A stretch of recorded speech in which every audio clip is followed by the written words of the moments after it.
Hello, everyone. Hi. I haven't gone live in a bit. As you know, life has been wonderful, but kind of crazy. But I wanted to, and I'm making lunch, by the way, too, a very late lunch. But I kind of wanted to talk for a minute about executive dysfunction. I've mentioned this before in some of my videos, and I've definitely mentioned this before in some of my seminars. But executive dysfunction is something that a lot of ADHD and autistic people deal with on kind of a regular basis. It's basically knowing what you have to do and what needs to be done, but not being able to start, being overwhelmed at the idea of starting, not knowing where to start, how to start. And so what ends up happening is you get so discouraged by not starting. It makes it worse, and then you end up never starting. A lot of things that can make this problem worse. Stress can make it worse. If you're on medication, but you are having a gap in your medication, that can make it worse. Hormones can make it worse. PMS can make it worse. Perimenopause can make it worse.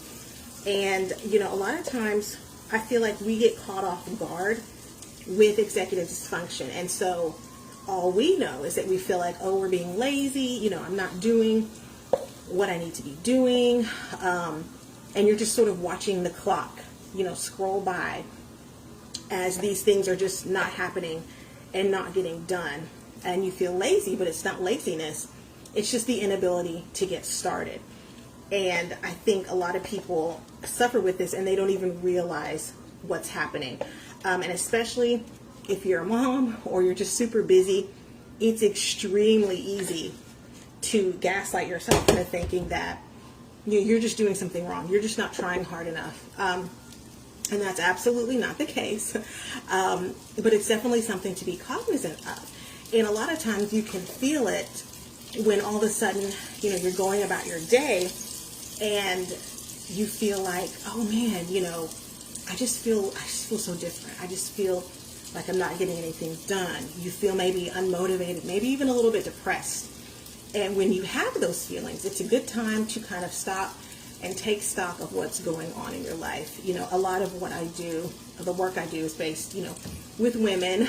So, we sometimes don't realize that our hormones shifting and jumping around can kind of ignite this executive dysfunction. And so, we're already feeling weird or bad or uncomfortable for other reasons, and then that kind of gets stacked on there. I'll be talking more about things like that, but that's something that a lot of people don't realize who are recently diagnosed, or maybe you have your children or people that you love that have been diagnosed, that you live with or care for, and you might be like, man, why are they being so lazy? Why aren't they just doing it? I see them sitting on the couch scrolling. Why aren't they, being productive? And that's another kind of earmark of executive dysfunction. Now in the digital age, you could see a person sitting, scrolling on their phone, like, why are they being lazy? But they don't know what to do. They don't know how to get started. So what feels comforting to them is just doing something they're used to doing. Maybe they're just scrolling or whatever.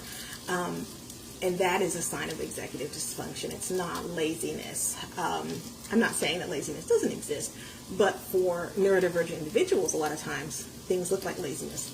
They aren't. But in any case, I just wanted to share that tip with you, because there are a lot of people who, I know I stay in the neurodivergent world, so I feel like, oh yeah, this, everybody knows this, everybody knows that, but there are so many people who don't know, and I'm realizing that more and more, that people need to be a little bit more educated about neurodivergence and what it's like, the good and sometimes the not so good. In any case, I think it's safe to say the sausage is probably done. Oh, who is that? Somebody's giving me hearts. Thank you. But yeah, that's kind of what I want to be better about sharing. There's a lot of people still in the dark about neurodivergence. All right, I'm gonna hop off, let y'all have your time. But thanks for stopping in, and I'll have some more tips coming up. Oh, also, how can I forget? If you're interested in my retreat, my She Blooms retreat, It's going to be August the 13th through the 15th. It's going to be wonderful. If you have any questions, just ask me. Payment plans are available. Don't even worry about that part. Just, click it and they'll break it down for you and make it doable. All right. Love y'all.